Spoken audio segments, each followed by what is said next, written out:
जब हम किसी का कुछ बिगाड़ नहीं पाते तो उसे श्राप दे देते हैं, फिर चाहे सामने वाले पर श्राप का असर हो या ना हो।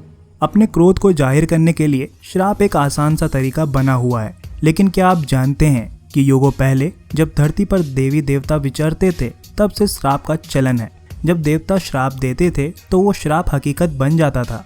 उनमें से कुछ श्राप ऐसे भी थे जो अजीब श्राप थे और आज इतिहास बन चुके हैं। तो चलिए ऐसे ही चंद अजीब श्राप के बारे में आपको बताते हैं जिन्हें हम आज भी देख रहे हैं। लेकिन दोस्तों उससे पहले अगर आप हमारे चैनल पे नए हैं तो यार प्लीज सब्सक्राइब कर दो। सब्सक्राइब करने का यार कोई पैसा नहीं लगता, ठीक है? सब्सक्राइब कर दोगे आप तो आपको ऐसी ही और भी वीडियोस मिलती रहेंगी। तो चलिए शुरू करते हैं ये वाली वीडियो।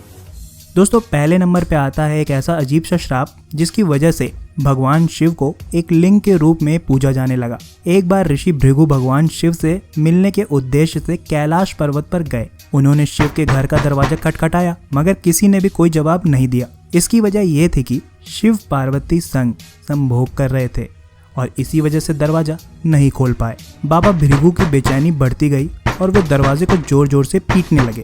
कुछ देर बाद जब शिव ने दरवाजा खोला तो पार्वती भी उनके साथ ही खड़ी थी। बाबा भृगु को इस बात पर गुस्सा आ गया कि शिव उन जैसे एक महान ऋषि का स्वागत करने की बजाय संभोग को प्राथमिकता दे रहे थे और तब उन्होंने शिव को श्राप दिया कि कोई भी शिव को असली रूप में नहीं पूजेगा, उनकी हमेशा लिंग के तौर पर ही पूजा की जाएगी। आई एम श्योर आज से पहले आपको ये फैक्ट नहीं पता रहा होगा, लेकिन अभी कहाँ, अभी आपको ऐसे और अनोखे फैक्ट्स बताने हैं। तो चलिए आगे बढ़ते हैं। दोस्तों क्या आपको ये पता है कि किस श्राप की वजह से रामायण और महाभारत हुए? दोस्तों इतिहास में असुरों और देवों के बीच कई लड़ाइयाँ हुई थी जिनमें ज्यादातर असुरों की ही होती थी। देवताओं से जीत हासिल करने के लिए असुरों के गुरु शुक्राचार्य को एक समाधान सूझा। मृत संजीवनी स्रोतम नामक एक मंत्र को पाना जो असुरों को अजय बना सकता था। शुक्राचार्य ने तपस्या के जरिए मृत संजीवनी मंत्र हासिल करने का मन बना लिया और तपस्या के लिए भगवान शिव के निवास के बाहर आसन लगा लिया। शुक्राचार्य ने अपने असुर शिष्यों को आदेश दिया कि वे उनके पिता भृगु के आश्रम में जाकर आराम कर लें। देवों को मालूम था कि असुर आश्रम में तपस्वी के तौर पर रह रहे हैं और उनके पास हथियार भी नहीं है। सारे देवताओं असुरों को मारने निकल पड़े। देवों से बचने के लिए असुरों ने भृगु की पत्नी से सुरक्षा की मांग की। भृगु की पत्नी इतनी ताकतवर थी कि उसने इंद्र को स्थिर कर दिया। देव डर गए और भागे भागे भगवान विष्णु के पास जा पहुंचे। विष्णु जी ने देवताओं से कहा कि अगर वे बचना चाहते हैं तो उनके शरीर में प्रवेश कर जाएं। इस बात पर भृगु की पत्नी भड़क उठी और विष्णु को धमकाया कि अगर उन्होंने ऐसा किया तो उन्हें इसका अंजाम भुगतना पड़ेगा। इस पर विष्णु को गुस्सा आ गया और उन्होंने अपने सुदर्शन चक्र से महिला को मार डाला। जब भृगु ने सुना कि उनकी पत्नी को मार डाला गया है तो वो आग बबूला हो गए। इसलिए उन्होंने विष्णु को श्राप दिया कि उन्हें धरती पर कई बार जन्म लेना होगा और जन्म व मरण के चक्र को झेलना होगा। इसी वजह से विष्णु कई अवतार लेकर धरती पर आए और इन्हीं बातों पर रामायण और महाभारत के महाकाव्यों की रचना हुई। तो चलिए अब हम बढ़ते हैं अपने ऐसे ही अजीबोगरीब अगले श्राप की ओर। दोस्तों क्या आप जानते हैं कि कुत्ते संभोग के बाद भी क्यों जुड़े रहते हैं? नहीं ना?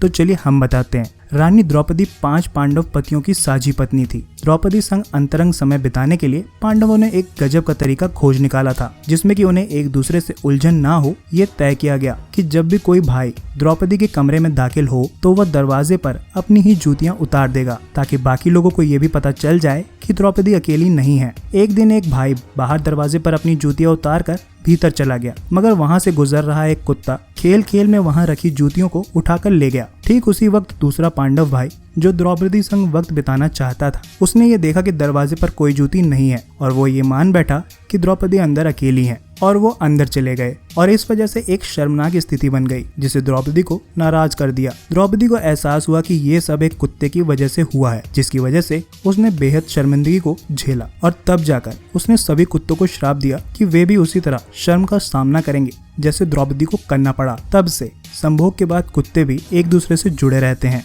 दोस्तों क्या आपको ये पता है कि औरतें आपस में किस वजह से या किस श्राप की वजह से गप्पे मारती हैं? जवाब मेरी बात का जब देती है तो खड़ा हो जाता है, रोम रोम जज्बात का। कहती है धीरे से डालिए सजना, कहती है धीरे से डालिए सजना, बालों में फूल गुलाब का। और जब डालता हूँ तो झड़ जाता है।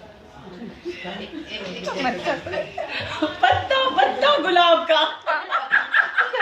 वैसे तो हम सभी को कर्ण की कहानी मालूम है, फिर भी हम बता देते हैं कि पांडवों को नहीं मालूम था कि कर्ण उनका ही सगा भाई था। अब अर्जुन ने कर्ण को मार दिया तो कुंती ने पांडवों के सामने कर्ण के माता पिता का रहस्य उजागर किया। युधिष्ठिर, जिनके बारे में माना जाता था कि वो सदा सच बोलते थे, ये सच्चाई सुनकर आग बबूला हो गए और पूरी औरत जात को ये श्राप दे बैठे, भविष्य में कोई भी औरत किसी भी रहस्य को पचा पाने में कामयाब नहीं हो पाएगी। तब से देखा गया कि चुगली करने में या बातों को बढ़ा चढ़ाकर बताने में ज्यादातर संख्याएं महिलाओं की ही होती है। दोस्तों, उम्मीद करता हूँ ये वीडियो आपको बहुत ही अमेजिंग लगी होगी। अगर आप इस वीडियो को पूरा देख रहे हैं तो इस वीडियो पर एक लाइक तो बनता है और इस वीडियो को अपने दोस्तों के साथ आप शेयर कर सकते हैं। अगर आप हमारे चैनल पर नए हैं तो हमारे चैनल को सब्सक्राइब करना मत भूलिएगा। फिर मिलूंगा ऐसी ही अनोखी वीडियो के साथ, तब तक के लिए धन्यवाद।